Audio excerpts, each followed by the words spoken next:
What is up, guys? Welcome to the Keep It Hoop podcast. I know it's been a while. We haven't had any content, no videos or anything since Monday. We've been pretty busy setting up some new stuff, but we are back today, and we should be back to our normal, regular scheduling starting next week, so on Monday. But today, just wanted to go over some of the games we've had this week, and then we'll also go over the All-Star Reserve selections.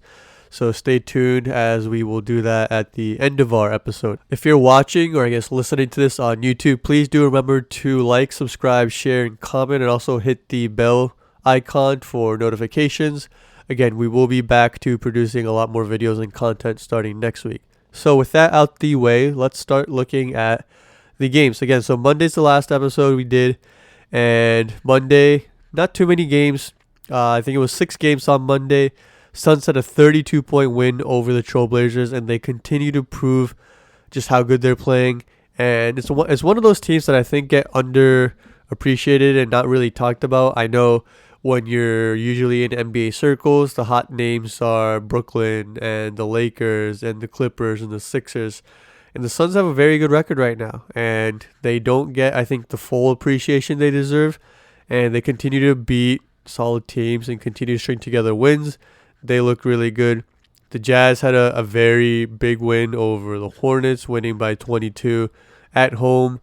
Another team that, I mean, the Jazz, I think, do, or have at least gotten more respect than the Suns have, or at least more, I guess, appreciation and recognition. And granted, the Jazz are playing better or just have a better record than the Suns, but the Jazz, just continuing to impress people. Again, I've continued to say this, but the Jazz will ultimately be judged on how they do in the playoffs, because I think this is a veteran team. This is a team that, while they've never played this well in the regular season, we've seen them pull off win streaks and have really solid streaks and just have solid regular seasons as a whole. So a lot of it, again, is just going to come down to how far they can go in the playoffs. But even if you just look at this Hornets game, the big takeaway for me was against their balance and their depth, right? Because Bogdanovich only had 10 points, Gobert only had 10 points, and Mike Conley had 15, right? But Jordan Clarkson continues to be really good off the bench, chipping in 20. Donovan Mitchell with his usual 23, right? And then you have Joe Ingles coming in with 21 off the bench, and Georges Niang with 21. And they score 132 against the Hornets team that, while they're not elite defensively, they're actually solid defensively this year. At least earlier in the season, they were surprisingly good on defense, and while they've slipped a bit, they're by no means a horrendous defensive team. And the Jazz continue to show that, again, their depth, their offense has just been super good, especially shooting the ball from outside. And we did a video on that, so go check that out if you haven't seen it yet. But yeah, I mean, I'm really impressed with that team. And 25-6, they continue to just beat. I think the big thing is they beat teams they're supposed to, right? And that's a sign of a team that is not only good but also very mature. And obviously they have a lot of veterans and they're capable of doing that. But again, it's going to come down to what they do in the playoffs. Washington on Monday beat the Lakers, and I know no AD, but still, if you're a Wizards fan or if you're just on that team or around that team, that's huge for them. That's huge for them. After the slow start they got off to, Bradley Beal looked miserable. Looked like one of the most miserable players I've ever seen an NBA player look. Just loss after loss and frustration. But they've strung together some wins, and they look better, right? And they actually have some solid wins in that stretch. It's not like they're beating teams like the Kings only and just the Pistons and the Cavs. They've won against the Lakers. They've won against the Nuggets. I think they beat the Clippers as well. And it was on that West Coast road trip, right? So good streak for the Wizards. I'm sure we'll talk about them more as we go over some of the other games during the week. But a lot of it does seem to be off of Russell Westbrook's health. And he started the year off with a quad injury, and it didn't really get talked about because it wasn't something he missed a lot of time with, and it wasn't a big injury. But he talked about how it slowed him down, and how it really forced him to take a lot more jump shots than he liked to. And he probably still takes more than most people would like him to be honest. But, he doesn't have that same explosive athleticism he used to. Now, he's still an above-average athlete. Russell Westbrook on the decline as an athlete, is still a good athlete overall. But he's just looked more healthy. He still has some games where he's shooting in the 30s percent-wise, and he still has games where he has 6-7 turnovers. But I think the overall shots he's getting are better. He's attacking the rim more. And I think overall, despite some of the high turnover games, his decision-making has been better. And he's looked like a better player overall. And then you add Bradley Beal, who's just been a steady rock the last 2 years now.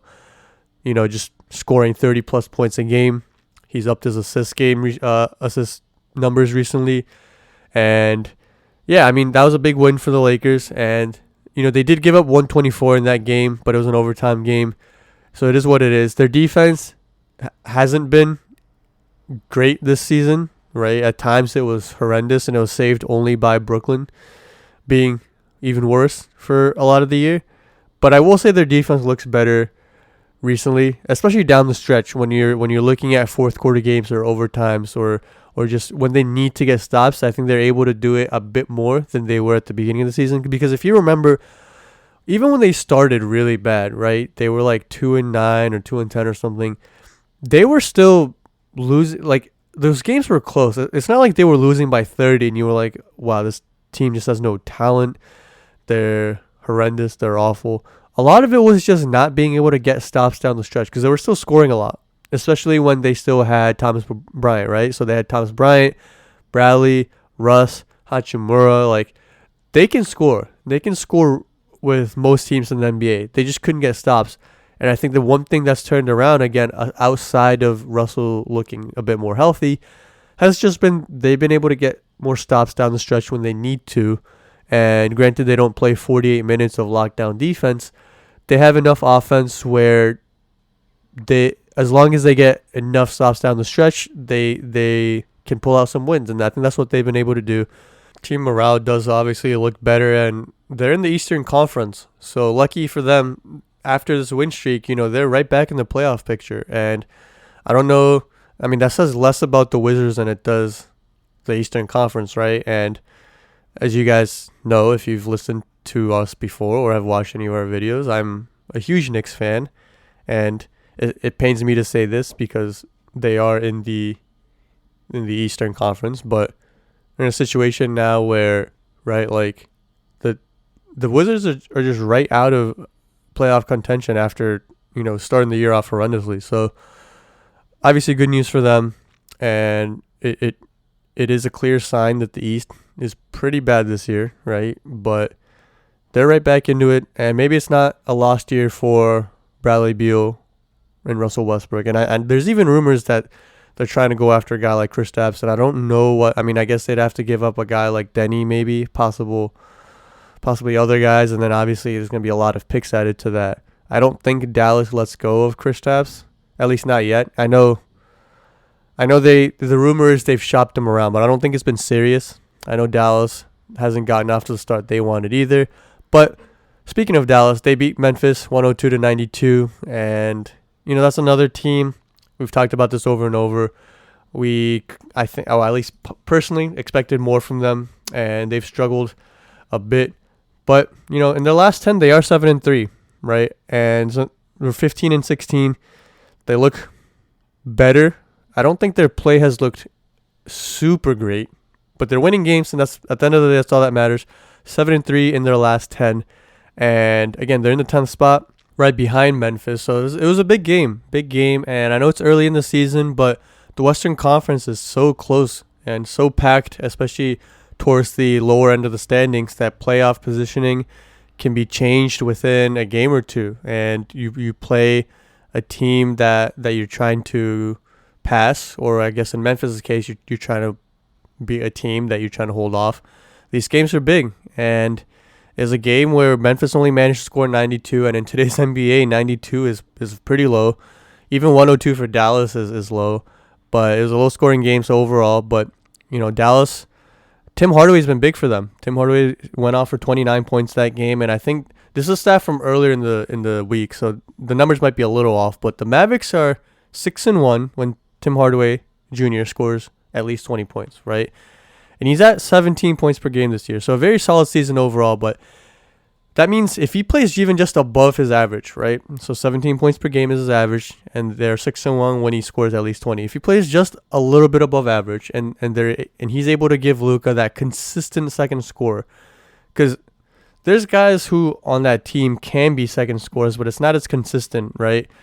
Kleber can chip in something like 12, 15, 16 on a given night. Dwight Powell can give you another 12, 15. Brunson sometimes goes off for 20, 25, but sometimes has 8 points. And obviously, Willie Cauley-Stein and Trey Burke aren't going to give you much.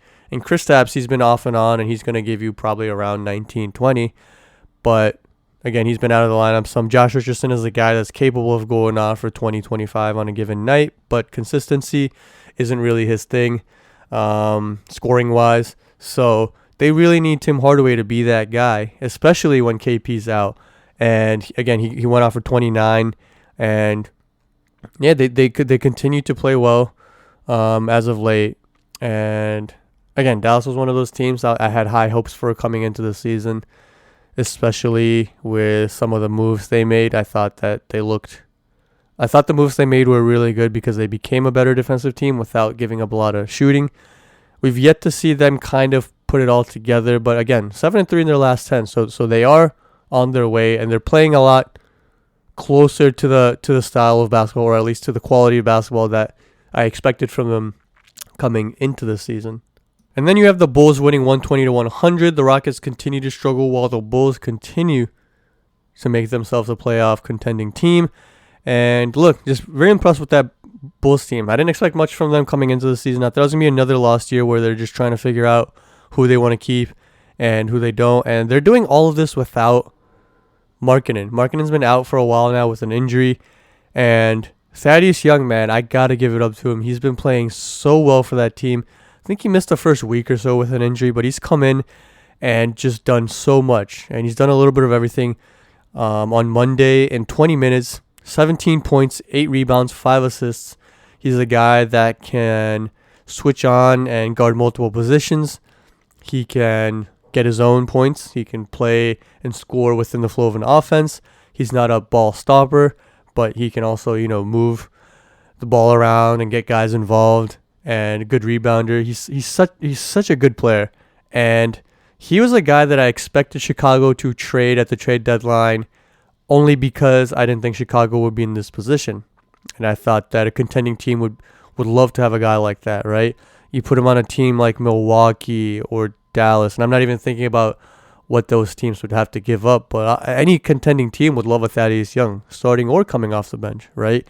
But with Chicago looking pretty good recently, I don't see them trading him anymore. Very valuable team, or part of that team, and I'm very surprised, right? And there's a game where Zach LaVine only, and I say quotations because 21's not a bad game really, but he scored 21, which is lower than his average. But Kobe White 24 and 10 rebounds, by the way, not assists, because we all know Kobe White's not really a playmaker. But Wendell Carter, who I was really down on coming into the season, I thought he'd been disappointing, but he's been playing pretty well, 18 and 13.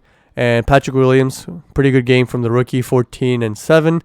You had Garrett Temple, 9, 4 and 4, solid game off the bench. Thomas Satoransky is always going to be a pretty reliable and solid backup guard with 10 and 4. So again, another good game from Chicago, and I continue to be impressed by them and just how they continue to rise in the standings. So Tuesday, you had the Cavs beating the Hawks. It wasn't a game that I don't think a lot of people had circled on their calendar. It was a close game, but the Hawks continue to drop games that they probably shouldn't, that they're expected to win. And I mean, that's one of my most disappointing teams so far this season. And earlier in the season, I had teams like Dallas and Toronto, but they've both turned it around. It's probably Atlanta and Boston right now. But yeah, just a tough year for them, really. I know they've dealt with some injuries and all that, but they also, I don't think their key guys have really taken the next step, besides Trey, I don't even think he's taken a next step, really. He's just been pretty solid. And doing what I think we expected. And then DeAndre Hunter was playing really well, and then he got injured. But Cam Reddish and Kevin Huerter haven't really shown much to me, at least. And then you have the Sixers beating the Raptors. The Raptors, again, another team that's been climbing. They're 16 and 16, but weren't able to beat the 76ers. Joel Embiid, solid game, but nothing really great. 18 and 12. Tobias Harris with 23, 5, and 7. I'm impressed with Tobias Harris because he struggled a bit last season, and his numbers didn't look awful, but you could tell that he wasn't himself, and he didn't really fit into that offense. And granted, not a lot of people did, right? That offense last year was kind of ugly to watch, but this year he looks more comfortable. He's shooting the ball really efficiently from both the three and the field. And, an interesting quote, I remember him saying that he is upset that he doesn't get involved in these discussions when talking about teams with big threes, right? Because people don't really talk about Philadelphia having a big three. They have Joel and Ben, right? That's all everyone talks about, Joel and Ben. And as he should be mad.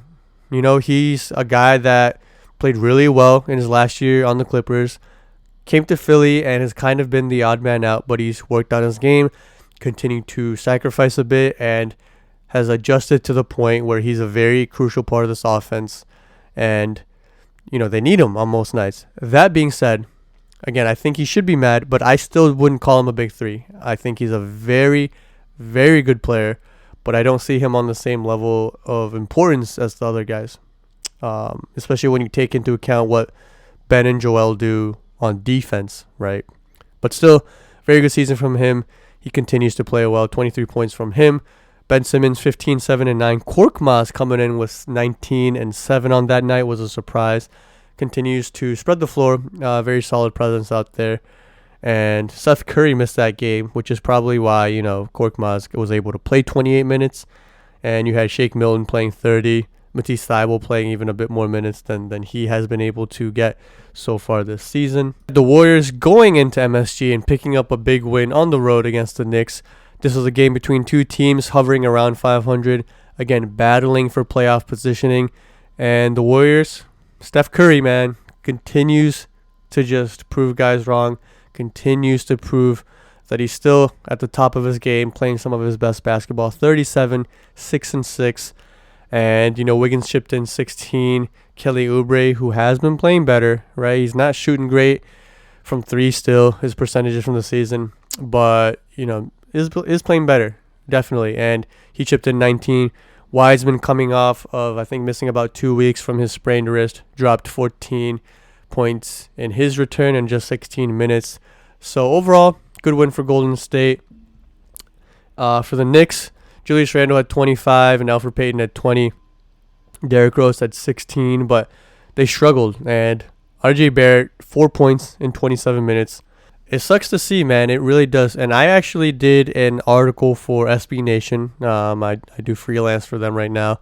And it was even featured on Bleacher Report. But I wrote an article kind of just going over RJ Barrett's diminished playing time recently. And it's really weird, right? Because he's one of our guys. He has to be our second best player. And I get Thibodeau loves playing vets, right? And he loves playing his quote-unquote guys, right? In Chicago, he played those guys 37, 38, 39 minutes a game, and he just ran them to the ground.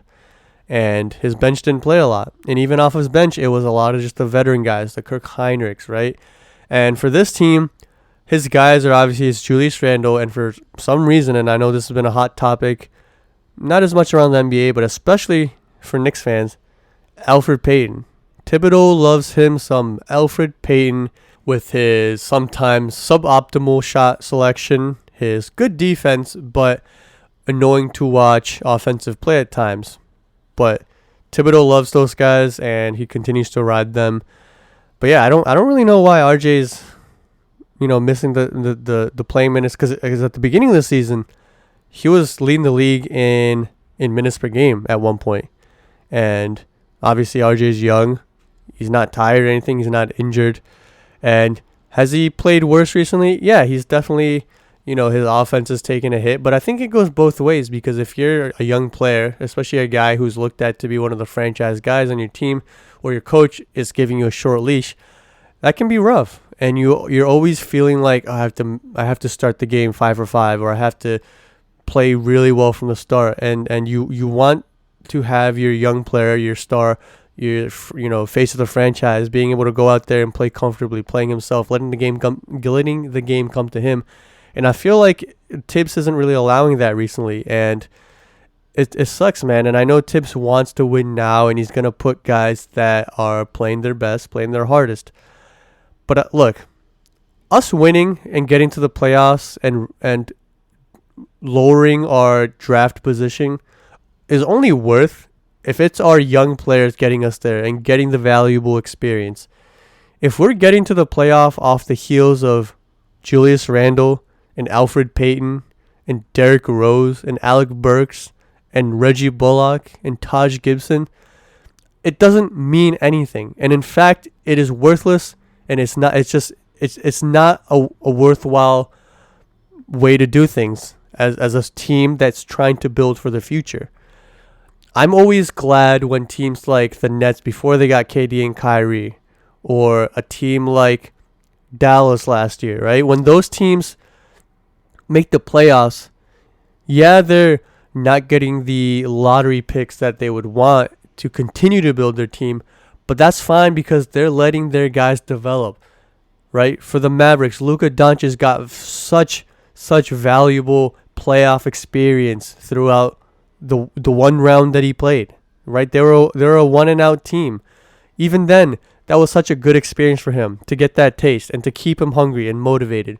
And for the Nets at the time, it was great. You had D'Lo and Dinwiddie and LeVert all getting the experience of trying to make it to the playoffs. And that's not the case with the Knicks. Like, yeah, RJ Barrett's playing 27 minutes, but you know who else is playing 27 minutes? Derrick Rose, and Alec Burks is playing 24. Taj Gibson. My guy, Taj Gibson. And I have nothing against Taj Gibson, the player or the person. But my lord, he should not be playing as many minutes as RJ Barrett. Because you look at that, right? And it's just, it's mind-baffling. It just makes no sense. I don't want to go to the playoffs. As much as I love the Knicks and as much as I love to see them win, I am not going to root for them to make the playoffs if we are doing it just to get to the playoffs.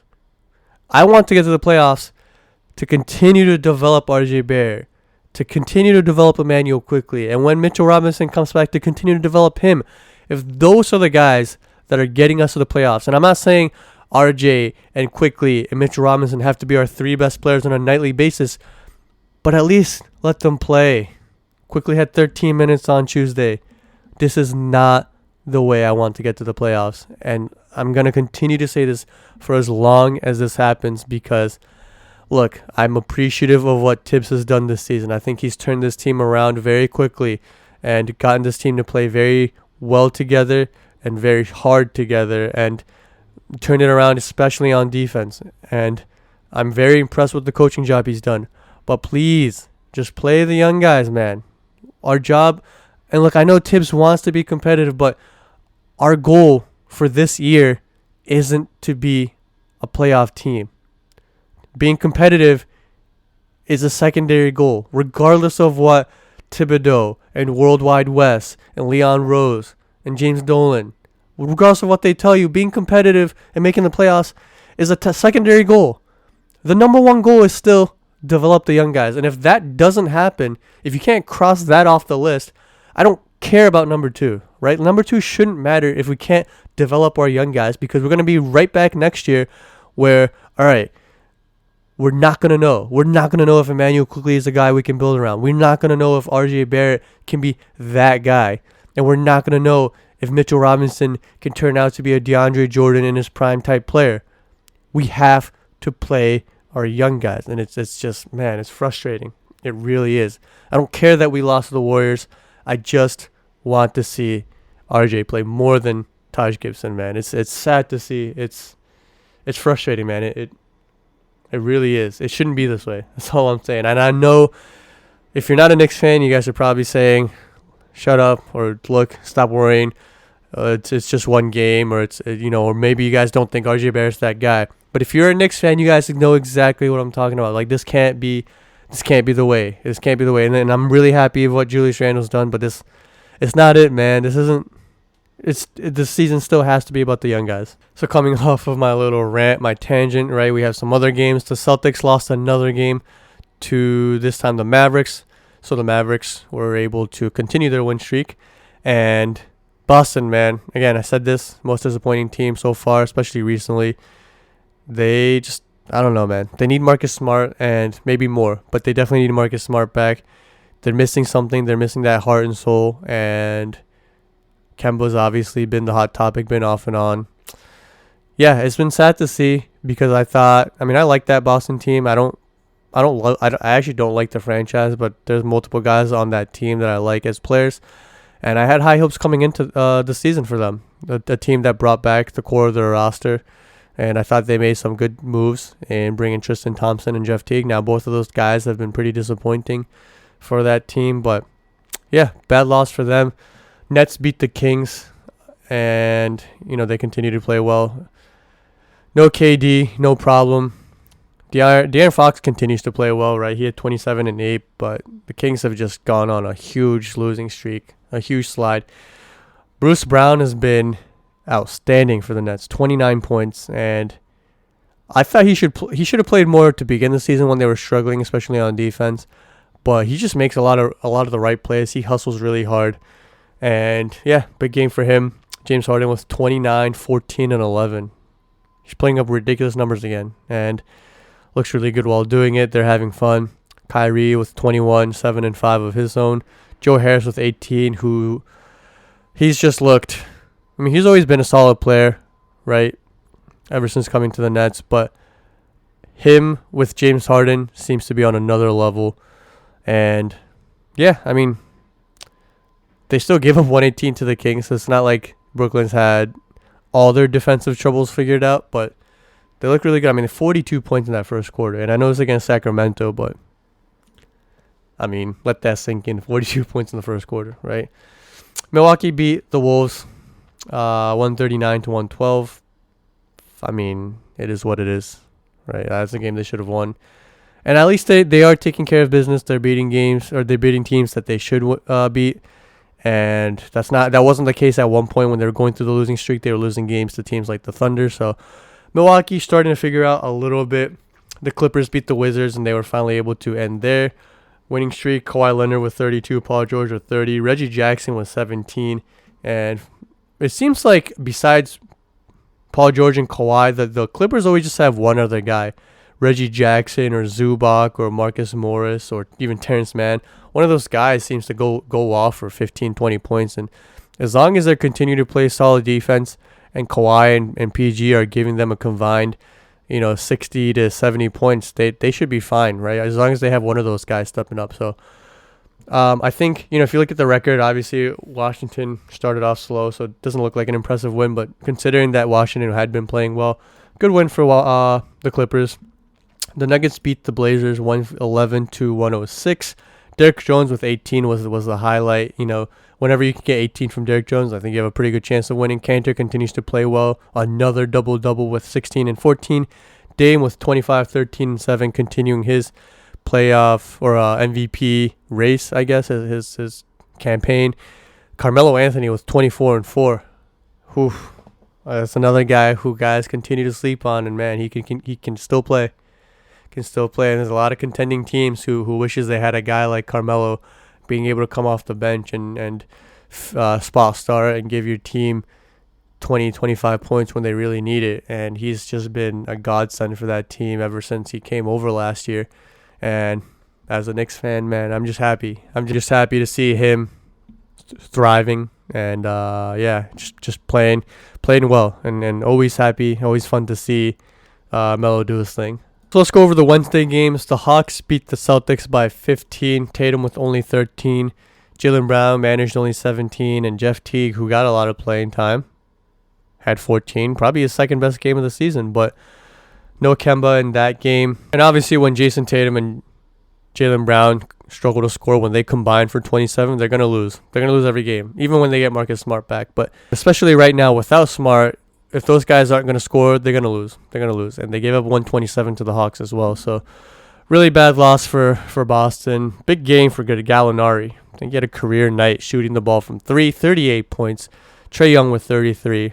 And solid win for Atlanta. So I will give them that as they continue to try to salvage their season And again, they're in the East, so anything is possible. You string together 3 straight wins, and all of a sudden you look like a playoff team. So hats off to Atlanta for that one. Again, man, the East is so bad. I can't imagine. It's so bad. I can't believe it, man. But so Warriors went to Indiana, got a win, 111-107. Steph Curry with 24. Oubre again with 17, a solid game. Wiggins with 15. Draymond actually had 12. Double-digit scoring for Draymond is always a plus. Pascal with Eric Pascal with 13. James Wiseman with 11. Brad Wanamaker with 7. So a balanced scoring game, and actually played pretty solid defense against Indiana. Again, for the Warriors playing in the West, you got to get wins when you can, and Indiana has struggled a bit. They're 500 as we speak. They're 15-15. They're not the team that they were at the beginning of the season, but still, Golden State on the road, winning games, big win for them.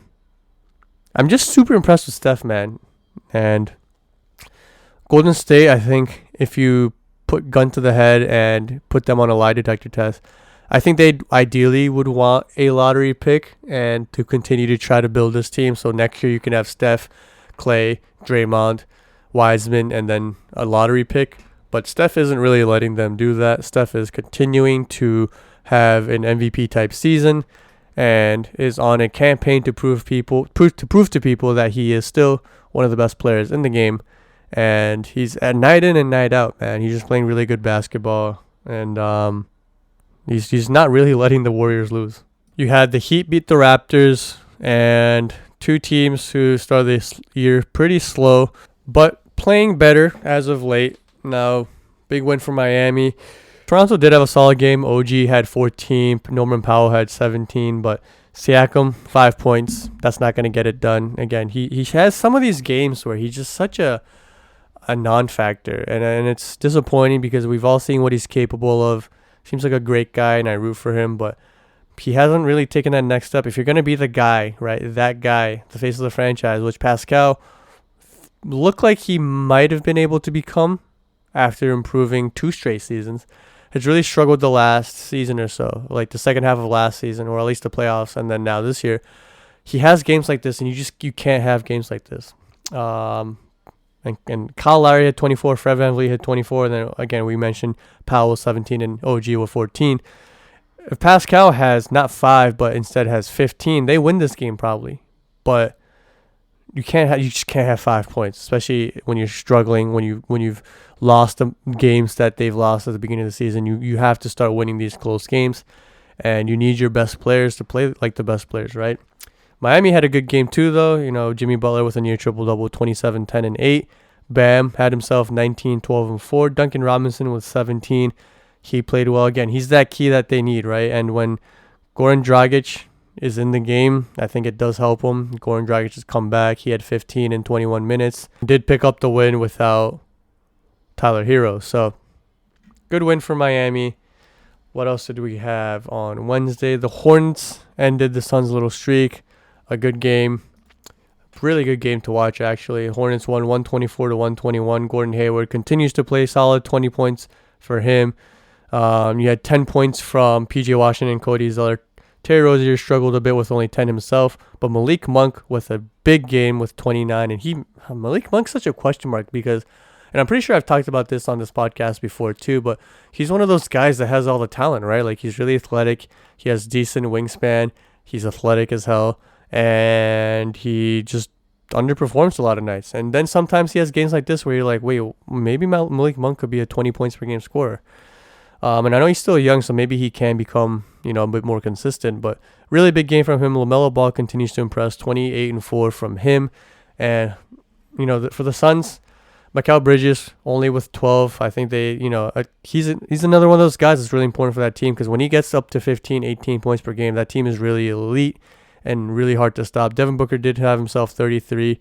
Chris Paul had himself 20, 10, and 8. And DeAndre Ayton chipped in 16 and 10. But not much outside of that. Cameron Johnson had himself 14. Drew Crowder with 12. But, I think it was more so defense, right? Pretty high scoring, 124-121. But nonetheless, an exciting and interesting game to watch between two young teams.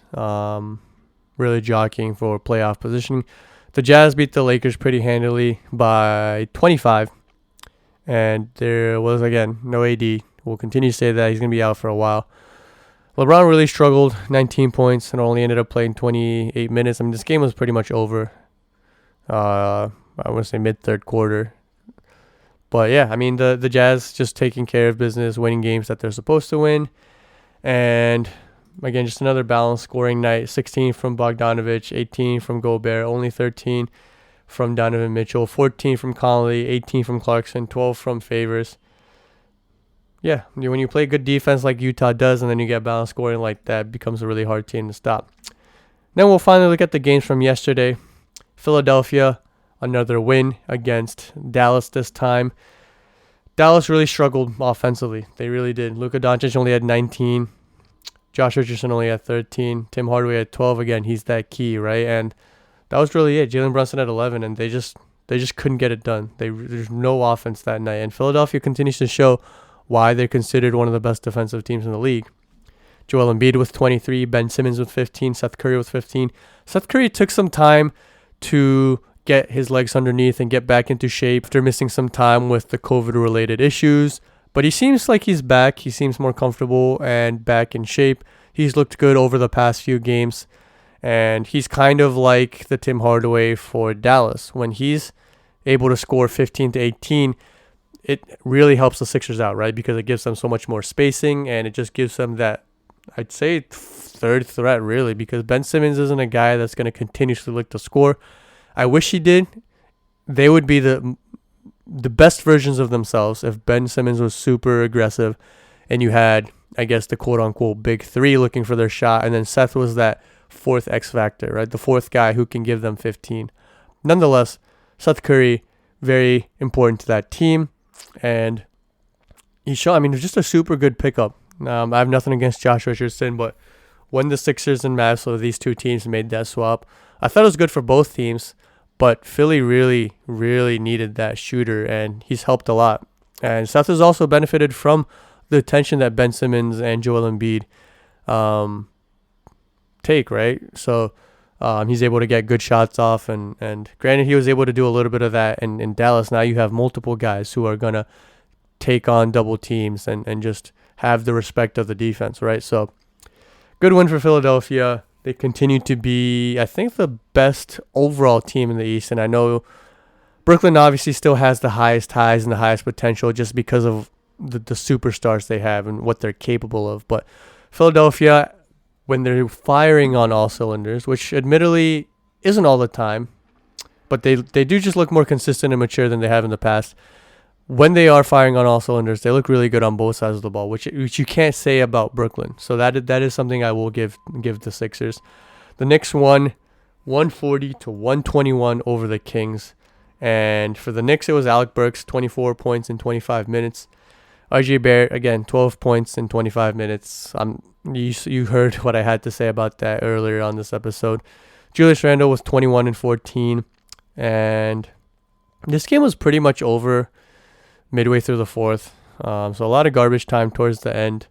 But quickly had himself 25 points in 20 minutes. So I guess that's the bright spot. Most of the guys besides RJ played well. Derrick Rose with 18. Bullock with 10. Taj Gibson with even 9 and 7. Frank Ntilikina with 7 points. Really looked aggressive and good. And this was a game where Elfrid Payton didn't play, so Frank Ntilikina got some extra playing time and got a lot of it, actually, 23 minutes, and looked good. Frank's a guy that I wish the best for. I wish he would get more playing time, and we have seemingly 39 point guards on our team, so it's impossible to play them all, but it's nice to see Frank playing well and still being confident and aggressive despite pretty much not getting any playing time this season.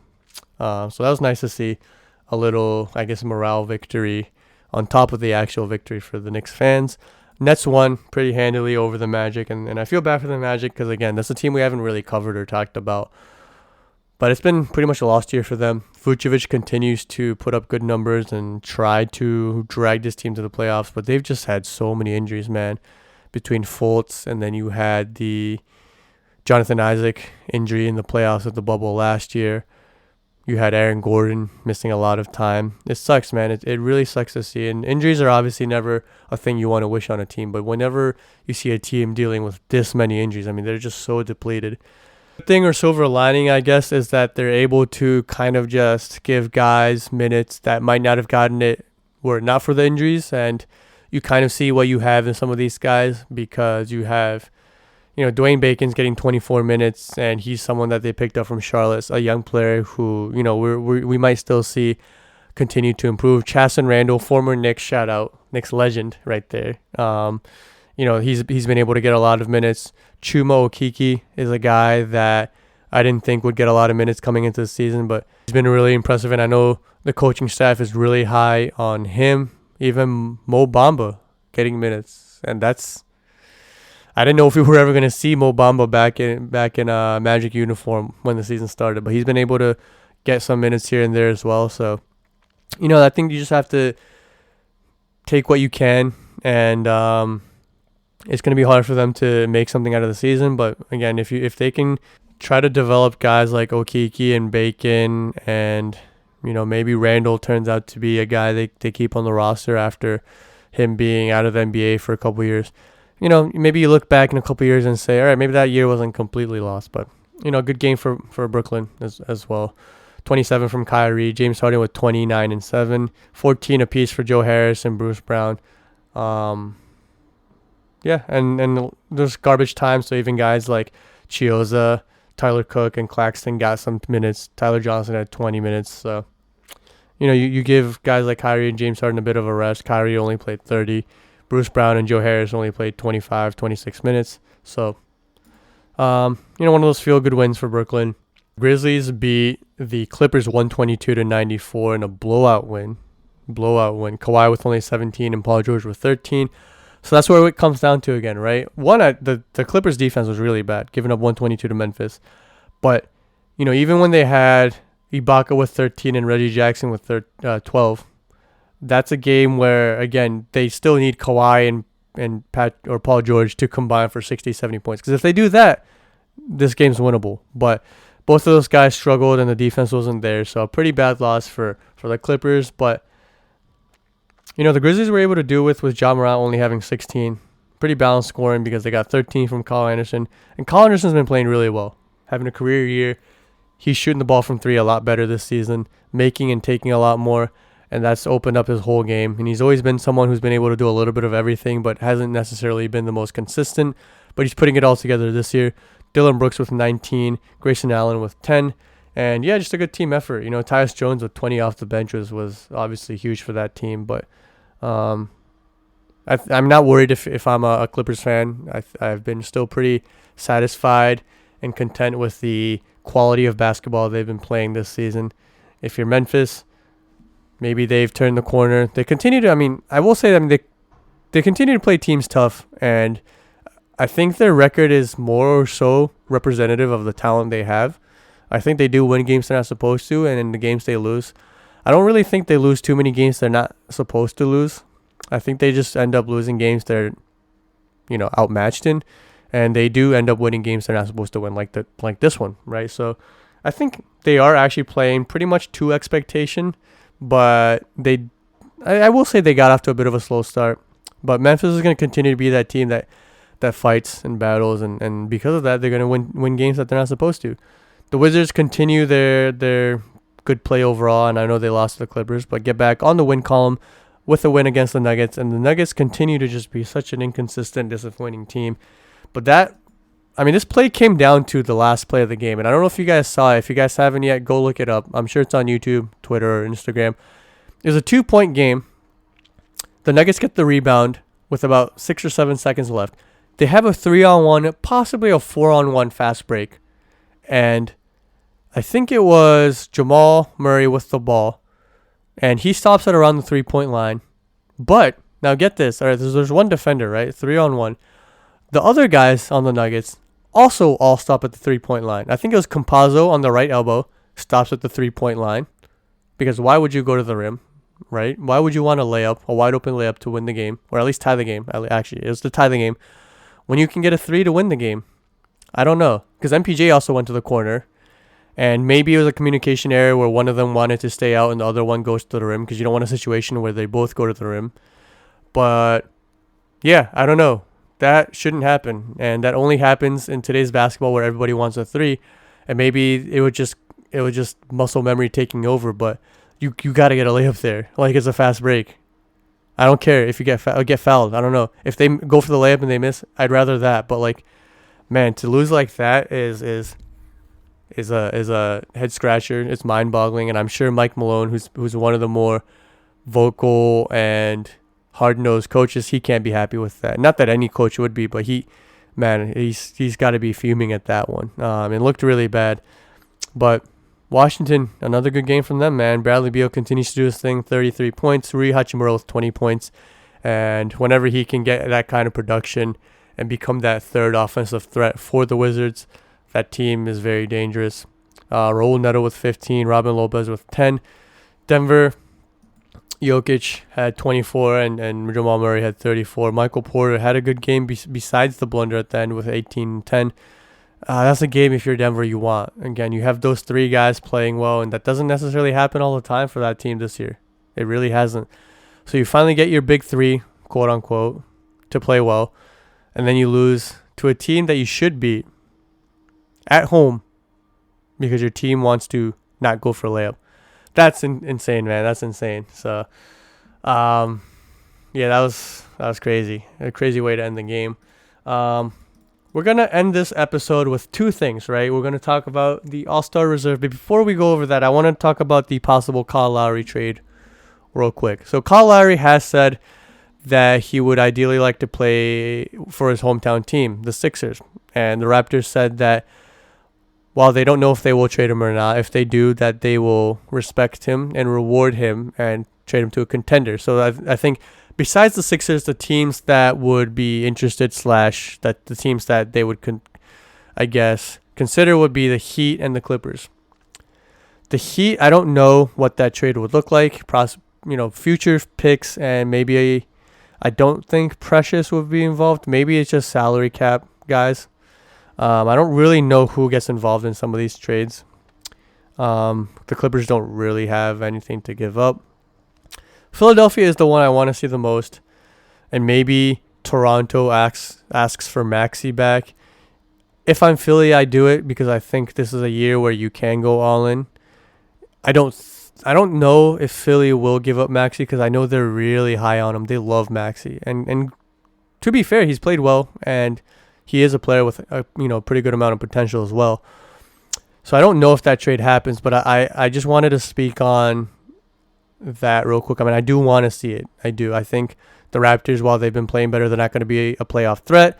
I want to see Kyle Lowry in the playoffs continuing to play for a team that has a chance to win it.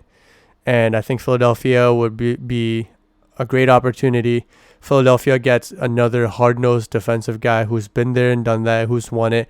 And Philadelphia has a team that we've seen kind of melt under pressure at times and just have mental breakdowns and been kind of immature in the playoffs, right? But Kyle Lowry, if nothing else, is a veteran, is a leader, and is tough. And he's going to be a guy you want on your side of the trenches during the playoffs. He has had some memorable bad games in the playoffs, but he's also a guy who's had some big shots and has some big moments. And he doesn't need to be that guy for the Sixers, right? You have Joel, you have Ben, you have Seth, you have Tobias Harris. He can really focus on just being that defensive-minded, hard-nosed, blue-collar, and leader, right? And I would love it. And he's always been a guy that reps Philly pretty hard. He went to Villanova. And then to see him play for his hometown would be pretty neat for both Philadelphia, the city, and for Kyle Lowry. So I personally would love to see that happen. And then let's just talk about the All-Star reserves real quick. Anthony Davis is going to be replaced by Devin Booker, and Devin Booker should have been in over Anthony Davis to begin with. Anthony Davis hasn't been playing great this season. He's injured. I don't know how he got voted in by the coaches. Should have been Devin Booker from the start. Paul George deserves to be there. Rudy Gobert deserves to be there. Damian Lillard should have been a starter. Deserves to be there. Donovan Mitchell deserves to be there. Chris Paul deserves to be there. And Zion Williamson. Happy to see Zion in there, first-time guy. He's been playing really well, scoring at will. It seems like really high field goal percentage. So I'm happy with the Western Conference choices. I think they got it right, especially now that Booker's in. But again, Booker should have been an over AD. That was bad. That was bad. For the East, Jaylen Brown deserves to be in. Harden 100% deserves to be in. Zach LaVine deserves to be in. Really happy to see him, first-time All-Star. Again, he's the guy for that Chicago Bulls team, and they've been a surprising team in the playoff hunt. Getting rewarded, man, as he should. Julius Randle obviously should be in, 100% should be in. First All-Star appearance for him. First All-Star appearance for a Knicks player since Carmelo Anthony. So happy to see him in. And they got it right. They really did the East. A lot of people had the Eastern Conference having guys like Bam and Jimmy Butler, but that's off of just like reputation. Neither of those guys have been having all-star seasons. Both playing solid, and also their team's record is bad, right? And I know Miami and New York is actually pretty close now, but Julius Randle's outplaying both of those guys by far. And happy to see him being rewarded. You can see even last night, I think it was the first game after the All-Star selection was revealed, and you saw just all those guys happy, and this Knicks team is really close, and you can see how happy they were for Julius. So props to him. It'll be exciting to watch him in the All-Star game. Ben Simmons, I guess Philly's playing really well. If Ben Simmons was left off the All-Star selection, though, I wouldn't have been mad, and I wouldn't have been surprised. I think that last spot, last couple of spots in the East is kind of whatever. I think you could replace it with different guys. Like Bam over Ben would have been fine, like if he made it. Jason Tatum, overall having a good season. I know Boston struggled a bit, but he deserves to be an All-Star. And Vucevic, getting that respect. Second All-Star appearance for him. I'm happy for him. He's a guy that doesn't always get the reputation he deserves. I know he's not flashy, and he doesn't play the most athletic or even 2021 brand of basketball, right? He still has a lot of back-to-basket plays, pick and pops, whether that be from three or from the mid-range, but getting the recognition he deserves. Happy to see him. One of the few things that's gone right for Orlando, so good for him. But yeah, that does it. I know it was a longer episode. We hadn't really covered a lot of the games, so just wanted to go over my thoughts on some of the games if you hadn't seen the games or just wanted my take. But yeah, we'll be back next week with more videos, player breakdown, stuff like that. This has been a hectic week. Had to move some things around in the house. But yeah, we're back officially now. We should be more active on social media as well. Again, if you're watching this on YouTube or listening to this on YouTube, please like, subscribe, share, and comment. Follow us on our social media pages. It is keep_it_hoop on Instagram and keep it hoop blog on. Follow us so you can be just in the loop as far as when we're putting out new content, and also so we can just have conversation around all things basketball and NBA. With that being said, I am out. Thank you for listening, and we will see you guys again soon. Peace.